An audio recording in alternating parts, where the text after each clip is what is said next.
Today, we're going deep. We're talking about the very heart of your computer, the operating system, and why it's absolutely critical when it comes to cybersecurity. So let's just jump right into a scenario. Imagine this. The alerts start coming in. Systems are just crawling. People are reporting that files are literally vanishing. And you're seeing strange programs running that have no business being there. It's an absolute nightmare. So where do you even begin to untangle this mess? Well, you're the system administrator.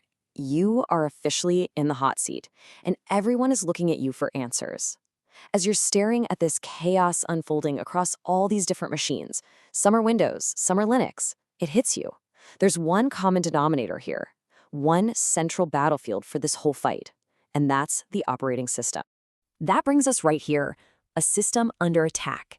To get through this, we have to start thinking like a digital detective. And you know, the first rule of any fight, any investigation is pretty simple. You have to understand the battlefield before you can hope to win. For us, that battlefield is the OS itself. So let's back up for a second. What even is an operating system?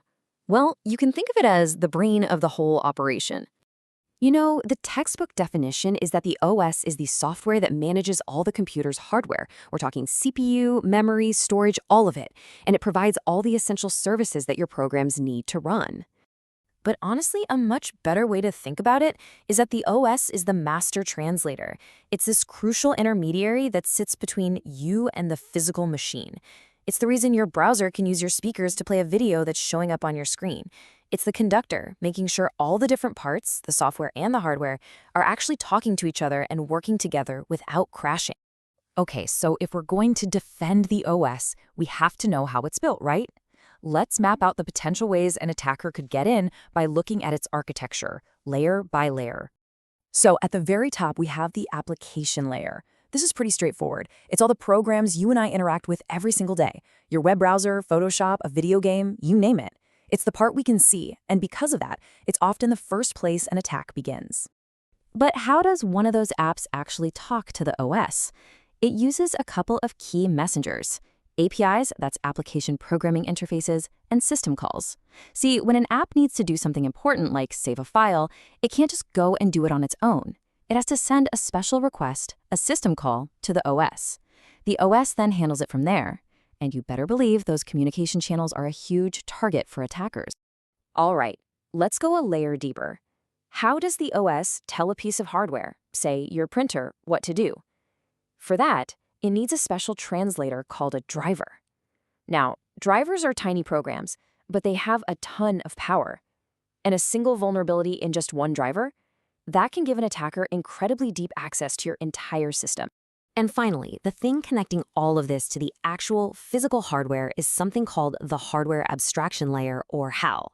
It's this really clever middle layer that lets an OS like Windows run on thousands of different computers with totally different guts. It creates a consistent platform for all those drivers. So you see, the whole thing, from the app you click to the hardware itself, is a chain of communication. And every single link in that chain is a potential security risk. Okay, so we've got the layers down. But there's another really important concept we have to get our heads around. It's something that's absolutely vital for both performance and security. Let's talk about the magic of virtual memory. So what is this stuff? To put it simply, virtual memory is basically a clever trick the OS plays to make the computer think it has way more RAM or physical memory than it actually does. This is exactly how you can run a huge memory-hungry program or have, 50 browser tabs open at once, even if your machine doesn't have a ton of physical RAM. The OS is constantly taking chunks of data that you're not using right this second and moving them from that super fast RAM to your much slower but way bigger hard drive. And the moment you need that data again, poof, it swaps it right back. It's this constant, frantic juggling act happening in the background. And this right here shows you the big trade-off. Your physical memory, the actual RAM chips in your computer, is ridiculously fast, but it's finite. You only have so much. Virtual memory, on the other hand, can be gigantic because it uses your disk, but it's a whole lot slower. The OS's job is to manage this balance so you get the best of both worlds. So how does the OS pull off this juggling act? Well, it mainly uses two techniques. The first is called paging. It just chops up memory into these little, fixed-sized blocks, kind of like pages in a book. It's really simple and super efficient. The other is called segmentation, which uses variable-sized blocks, more like different-sized puzzle pieces. Knowing how these work is so important when you're hunting for malware that might be hiding out in memory. All right, let's pull this all together and get back to our crisis. We've mapped the battlefield, we understand the key terrain. Now it's time to launch the counterattack, using the OS itself as our first line of defense. So what's the big takeaway here? It's this. Understanding the OS architecture helps you trace how an attacker got in. Knowing its built-in security features lets you build a stronger defense. And being able to analyze virtual memory can help you find the very piece of malware that's causing all those slowdowns. In other words, now you know what to look for. You can start asking the right questions. Are those weird programs making a bunch of suspicious system calls? Is some malware eating up all the virtual memory, forcing the disk to grind to a halt? Was it a vulnerable driver that opened the front door? You finally know where to point your flashlight. Look, at the end of the day, it doesn't matter if you're defending a massive corporate network or just your personal laptop. Your operating system is your first and probably most important line of defense.